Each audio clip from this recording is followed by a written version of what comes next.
Shalom, selamat pagi Bapak dosen, selamat pagi teman-teman semua. Baik, pertama-tama izinkanlah saya memperkenalkan diri saya. Nama saya Maria Angelina Kabelen, mahasiswa jurusan Sosiologi semester 6, Fakultas Ilmu Sosial dan Politik dengan NIM 18030300144. Baik, dalam video ini saya akan membahas tentang konstruktivisme sosial sebagai paradigma. Video ini saya buat dalam rangka untuk memenuhi tugas individu saya dalam mata kuliah Sosiologi Komunikasi. Baik, langsung saja kita masuk ke materinya. Konstruktivisme sosial sebagai paradigma. Konstruktivisme sosial adalah salah satu pendekatan teoritis yang paling menonjol dalam ilmu sosial. Di negara Anglo-Saxon, bagaimanapun, konstruktivisme sosial mungkin memiliki sumber selain dari karya Berger dan Luhmann. Ini adalah kasus dengan konstruksi sosial dari teknologi dan perkembangan terkait dalam studi sains dan teknologi. Sebaliknya, ada pendekatan yang telah mengambil Berger dan Luhmann sebagai titik awal mereka, tetapi belum terbentuk dalam sosiologi, juga tidak dapat digambarkan sebagai konstruktivisme sosial. Ini adalah kasus dengan konstruksionisme sosial yang terdengar membingungkan dalam psikologi sosial. Situasi yang dibahas dalam volume ini sangat menjadi semakin membingungkan karena hingga akhir hidup mereka, penulis The Social Construction of Reality dengan tegas menolak pelabelan mereka sebagai konstruktivisme sosial. Dalam kasus Berger dan Luhmann, hal ini berkaitan dengan fakta bahwa mereka sangat takut terhadap ideologis dan ketidaksukaan terhadap gagasan sekolah pendiri pemikiran ilmiah. Namun, mereka juga menolak istilah konstruktivisme sosial dengan alasan substansif. Dalam pandangan mereka, pengubah dalam konstruktivisme sosial tidak melindungi pendekatan mereka agar tidak diklasifikasikan sebagai subdisiplin konstruktivisme. Bagi mereka, konstruktivisme di satu sisi identik dengan pola pikir kesewenang-wenangan postmodern. Di sisi lain, mereka mengaitkannya dengan jenis konstruktivisme tertentu yang bahkan dipahami oleh para pendirinya sebagai radial. Dalam sosiologi bahasa Jerman, konstruktivisme radikal ini yang berasal dari ilmu kognitif dan biologi dielaborasi menjadi apa yang disebut teori sistem oleh Niklas Luhmann.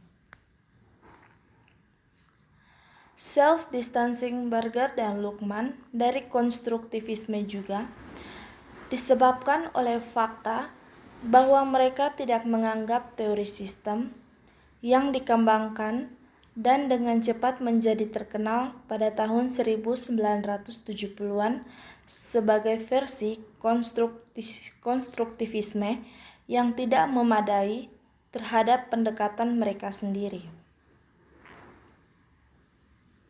Diposisikan dan dielaborasi secara konsisten sebagai teori yang lebih berkualitas.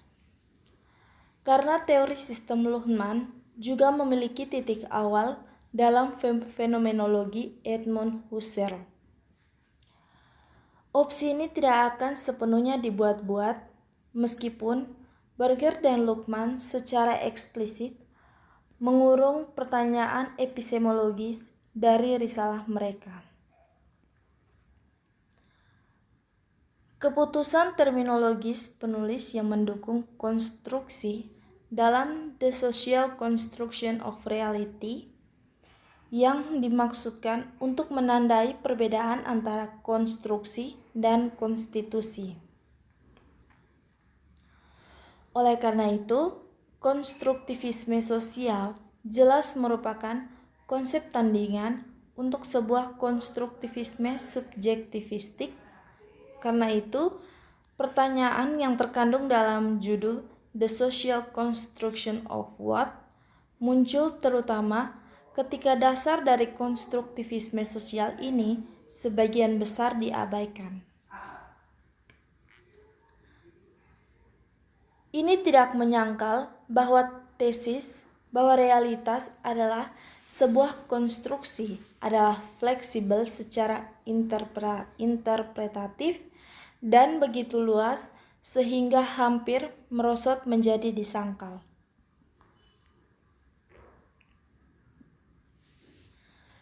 Namun, tingkat difusi yang tinggi dari formula ini dalam banyak disiplin ilmu dan seterusnya, akademisi menunjukkan kekuatan paradigmatiknya. Kedekatan dan jarak pendekatan ini dari pendekatan lain yang secara eksplisit merujuk pada konstruksi sosial atau misalnya konstruksi sosial dan teknologi dan konstruksionisme sosial bisa ditentukan. Di sisi lain, pendekatan yang dirancang berbeda-beda, tetapi secara substansial serupa, setidaknya sebagian, dapat diperiksa untuk menentukan sejauh mana kedekatan mereka dengan konstruktivisme sosial yang berasal dari Burger dan Luckmann. Untuk pemahaman yang memadai tentang konstruktivisme sosial dalam arti yang digunakan di sini, perlu mempertimbangkan akarnya yang meluas ke masa ketika sosiologi menjadi begitu penting sebagai sosiologi pengetahuan. Seperti sosiologi pengetahuan klasik ini, asal mula sosiologi pengetahuan kontemporer juga dapat ditemukan di Wina. Ini tidak dimaksudkan terutama dalam pengertian biografis, meskipun Peter L. Berger lahir di Wina pada tahun 1929 dan menghabiskan tahun pertama masa kanak-kanaknya di sana, dan Thomas Luckmann yang lahir pada tahun 1927 di Jesenice, di tempat yang saat itu bernama Kerajaan Yugoslavia, memperoleh gelar matura atau kualifikasi masuk universitas di Wina sebagai murid sekolah setelah Perang Dunia Kedua. Pada periode pergolakan setelah Perang Dunia I dan runtuhnya Kekaisaran Austro-Hongaria, gagasan Austrofasisme dan sosialisme nasional jatuh di tanah subur di Wina. Pada tahun 1920-an dan 1930-an, Universitas Wina memfasilitasi pelembagaan anti-demokrasi. Gagasan dan kebijakan antisemit dan totaliter. Seperti banyak disiplin ilmu lainnya, ekonomi nasional yang berorientasi empiris dan dengan demikian juga ilmu-ilmu sosial berhasil terpinggirkan. Hubert Knobloch membuat sketsa gagasan paradigma yang telah dikemukakan oleh Kuhn. Dia melakukannya untuk mendukung tesis yang juga berkontribusi pada konstitusi konstruktivisme sosial sebagai paradigma dan berbeda dari konstruktivisme. Dia beralih ke konten The Social Construction of Reality untuk menunjukkan karakter paradigmatiknya dengan alasan bahwa dengan menekan karakter sosial dari konstruksi, penulis memperkenalkan ide baru yang spesifik yang menuntut kita untuk secara tajam membedakan konstruktivisme sosial dari apa yang datang untuk dikenal dalam sains dan humaniora sebagai konstruktivisme lebih jauh. Dia membuat sketsa salah satu bagian dari paradigma dasar sosial yang didasari oleh gerakan akademis yang secara eksplisit berkaitan dengan buku tersebut.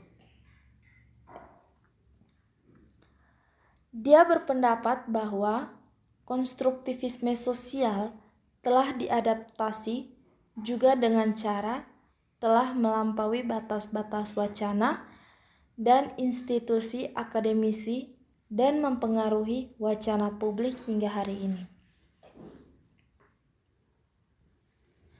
Dia menjelaskan bahwa karakter paradigmatik dari pendekatan teoritis tidak boleh diredukasi ke bidang atau sistem ilmu. Faktanya, salah satu kontribusi utama dari konstruksi realitas sosial adalah bahwa ia menganggap pengetahuan sebagai sesuatu yang tidak terbatas pada bentuk-bentuk yang lebih tinggi, tetapi merupakan bagian penting dari tindakan sosial apapun. Dalam hal ini, konstruktivisme sosial dapat dianggap sebagai paradigma tidak hanya pemikiran akademis, tetapi juga dari episteme atau pandangan dunia saat ini. Baik, sekian dari hasil presentasi saya. Kiranya teman-teman semua bisa mengerti. Mohon maaf bila masih terjadi banyak kesalahan dalam hasil presentasi saya ini. Sekian dan terima kasih.